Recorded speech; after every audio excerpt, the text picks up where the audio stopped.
আসসালামু আলাইকুম। আমি এখন অবস্থান করছি ফেনীর ছোট নদী এলাকায়। ছোট নদীর যেই ব্রিজটা আছে আপনারা একটু দেখেন, এটি বন্যার সময় যে প্রচণ্ড পানির যে চাপের কারণে ব্রিজের একাংশ ভেঙে গেছে, যার জন্য জনজীবনে দুর্ভোগ সেটি নেমে এসেছে এবং দুদিকের মানুষ আসলে যাতায়াতের ব্যাপারটা তারা সুনিশ্চিত করতে পারছে না। তো এই ব্রিজটা মেরামতের লক্ষ্যে একদল স্বেচ্ছাসেবকের আমরা দেখা পেয়েছি। তারা মাদ্রাসার স্টুডেন্ট, তারা আসলে ব্রিজটি যাতে অনতিবিলম্বে ভালো হয় এবং দুর্ভোগ এটি নিরসনের জন্য তারা কাজ করছে। আমরা যদি একটু তাদের সাথে কথা বলি, তারা ফেনী নদীর ব্রিজ সংস্কার স্বেচ্ছাসেবক। আমরা তাদের প্রতিনিধির সাথে একটু কথা বলতে চাই। প্লিজ। আসসালামু আলাইকুম। আমরা মুসাফির বাংলা বাজার মাদ্রাসা ইসলামিয়া আরাবিয়া থেকে এসেছি। আমাদেরকে এখানে যারা দায়িত্বে রয়েছে এরা আমাদেরকে যোগাযোগ করে আমাদের মোহতামিম সাহেবকে কল দেওয়ার পরে আমরা এসেছি এখানে।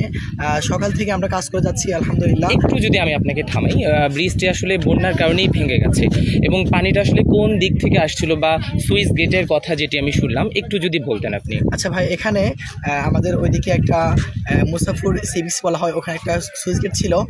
ওইটা ভাঙার কারণেই এই যে মুসাফির এলাকা, এখান থেকে পানিগুলা এসে নদীতে অবস্থান করেছিল।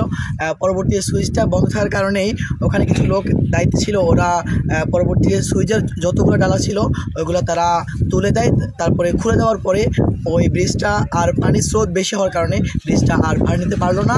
এর পরবর্তীতে এই ব্রিজটা ভেঙে গেল। তো পরবর্তী এই নদীতে আর কখনো আগে জোয়ার ঢুকতো না, এখন জোয়ার ঢুকতেছে। আমি যদি আরেকটু থামাই আপনাকে, এই যে এখন তো অন্তর্বর্তীকালীন সরকার, আমরা জানি হয়তো বা তারা তৎক্ষণাৎ কোনো পদক্ষেপ নিতে পারবে না। এই যে আপনারা মাদ্রাসার স্টুডেন্ট হয়ে একটা মহৎ কাজে নেমেছেন, অবশ্যই আপনারা শ্রদ্ধার পাওয়ার যোগ্য। আমরা অবশ্যই আপনাদেরকে স্যালুট জানাই। আপনারা আসলে কতজন মিলে এই কাজটি করছেন?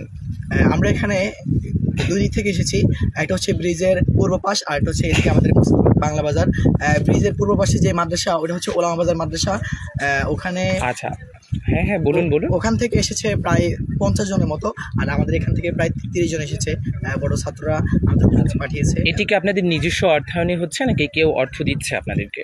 এটা আমাদের এখানে যারা গত ঈদের দায়িত্বে ছিল, আওয়ামী লীগ সরকারের অধীনে অনেকে এখানে দায়িত্ব ছিল, তারা মানে চুরি করে যে বালু উত্তোলন করে বালুগুলা অনেকগুলো বিক্রি করেছিল। কিন্তু পরবর্তী এখানে কিছু বালু রাখা হয়েছে।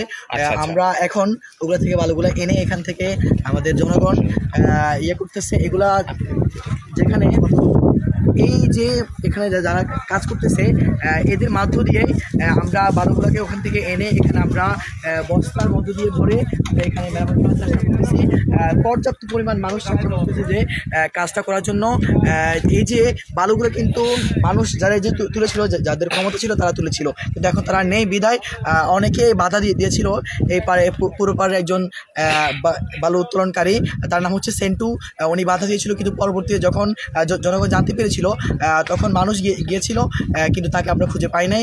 এর পরবর্তীতে এখন আমরা বালুগুলা দেখতে পাবেন, ওই পাশে বালুগুলা রয়েছে, ওখান থেকে আমরা আনছি। আচ্ছা, তার মানে আপনি স্বৈরাচারী যারা অনুচর ছিল তাদের যে বালু উত্তোলনের বিষয়টি, এই জন্য হয়তো বা আমরা আমাদের ব্রিজটিকে হারিয়েছি, আপনি এমনটিই বলতে চাচ্ছেন, আমরা বুঝতে পারছি। অবশ্যই আপনারা যেটি করছেন আমরা আমাদের জায়গা থেকে না করতে পারলে আপনারা যে করেছেন, ভালো উদ্যোগ নিয়েছেন, আমরা তার জন্য আপনাদেরকে সাধুবাদ জানাচ্ছি। তো আমি যদি আপনাদেরকে আরেকটু দেখাই, দেখুন যে কি বিভৎস একটা অবস্থা। আপনারা দেখুন যে ফেনীর ছোট নদী এলাকায় যেই ব্রিজটি আসলে জনসাধারণের জন্য চলাচলের যেই বিষয়টি নিশ্চিত করেছিল, সেটি ভেঙে গিয়ে আসলে জনজীবনে একটা দুর্ভোগ নেমে এসেছে।